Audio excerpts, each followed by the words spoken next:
Luke Braun, Locked On Vikings. Peter Bukowski, Locked On Packers. Luke, this is a game where right now the Packers 2.5-point favorites, according to our friends at FanDuel. That look-ahead line was 3, but that was before the Vikings trounced the Texans. So if you were going to put this on one or two keys for the Vikings, what are they? I think especially if it's Jordan Love, assuming that it's Jordan Love and that he's wearing a knee brace and that that you're not going to get 100% mobility, getting hits on him early and often is going to be huge. And disrupting that rhythm is going to be huge. I know the Packers are pretty happy with what's going on at the offensive line. Yeah. But if there's anybody to attack, then they're going to find a way to isolate that person, get the one-on-one matchup that they like, and they're going to try to find that. And then it's the same thing that I've been saying for like 2 years about the Vikings now. Sam Darnold has been just begging for a horrible turnover for like 3 weeks, and there have been some turnovers, but it's like we've gotten away with murder a couple times, and you have to either stop doing that or keep getting away with it. So it's a turnover thing. If the Vikings under Kevin O'Connell are 20-0, if they win or tie the turnover battle, they've never lost if they win or tie the turnover battle in the last 2 years and change. So if they can keep that up and just play normal down-to-down football, we've now seen that they can go toe-to-toe with the best. But it has to stay normal. You can't have muffed punts, weird Sam Darnold turnovers that give the Packers the ball on their own 20-yard or on the Vikings 20-yard line and then like put you in a hole. You cannot have How long have you been the Vikings host? 2018. So this is my 7th season. How many Vikings games have you watched where they've just been normal? One, and it was last week. They were normal and they won 34-7. Like, please just be normal. But you know, I feel like funny. Every time we do this, I feel like you're just like, just please be normal. You're like normal. You're like the person at the family party. Like, please just don't embarrass me. Like, please don't. Please just be normal. Yeah. When they go on primetime, I am. It's like, please God, nobody watch. But it's funny because when I joined Locked On, it was Kirk Cousins' first season. So I've never covered the Vikings in a non-Kirk Cousins season. The differences feel like you can feel the difference, and then you turn on the Falcons and you're like, that's what I've been doing for the last 6 years. so it is different. But that is, and I love that as a key because the Packers lead the NFL in turnovers through 3 weeks. That's going to be huge then. Yeah.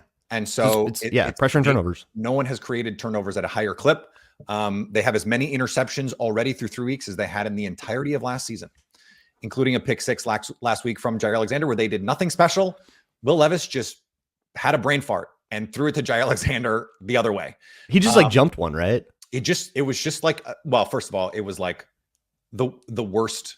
There's like the dumbest. I hate the all stop at 5 yards. Yeah, it's like a super late out that he tried to rifle in there that like you get away with, and it was just basic zone coverage. But he just plotted on it and went the other way. So, but like Xavier McKinney has made a couple where he's ranging over from the deep middle on throws that like really he shouldn't get to, but because he's just very smart, the ways that Harrison Smith makes plays in the middle of the field where you're just like, how did he get to that ball? I don't understand like how he did that. For me, it is, you have to win on the pass against early downs. Win on early downs against the pass, because this has been a team. I went and looked into the numbers, and I expected to see, okay, Aaron Jones, they're 5th in EPA per rush, they're 5th in success rate on running downs, on running plays. But if you take away garbage time, they're 20th in EPA per rush. They've been really good at the end of these games. Yeah, they've been closing out those games with it, which is a skill. Like the Ravens wish they could be that good at the end of these games, closing out these football games, because they can't stop screwing these things up late. But it's been that they've very refreshing. Boy, the last couple of years of that were bad. Well, yeah. Well, Alexander Mattison, it turns out, is just like not good. He's just not it. But they've been throwing it at a higher rate on early downs this year than last year, which seemed impossible to me. And Kevin O'Connell, baby, loves it. They've been successful doing it, and so he's that's a 7-on-7 coordinator. You have to get that early pressure, first down, create a negative, or at least just create an incompletion. And then if you can get to that 3rd and long, let's see Sam Darnold convert 3rd and longs on a consistent basis. That's got to be the goal.